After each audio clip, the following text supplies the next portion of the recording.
এই বিজেপি আসবি না? ও মা দেমাংশু, তুই খবর পাসনি? বিজেপি তো চলে এসছে। তুই এখন কোথায়? এখন তো তোদেরকে তো দেখা যাচ্ছে না। সায়নী ঘোষকে মাঝে মধ্যে দেখা যাচ্ছে, কিন্তু তোকে তো একদমই দেখা যাচ্ছে না। তুই আয়, এসে কিছু একটা বল। বিজেপি চলে এসছে, তুই এখনো খবরটা পাসনি? আরে তুই বলেছিলি তোর নামে একটা কুত্তা পুষতে বিজেপি আসলে। বিজেপি তো চলে এসছে, তোর নামে কুত্তাও একটা পোষা হয়েছে। তুই এখনো জানিস না? একটু সোশ্যাল মিডিয়ায় এসে দেখ।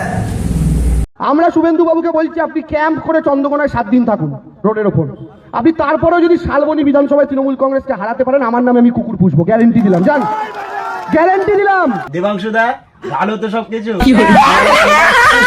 চলে আসছি আমরা বাংলায়, ঠিক আছে?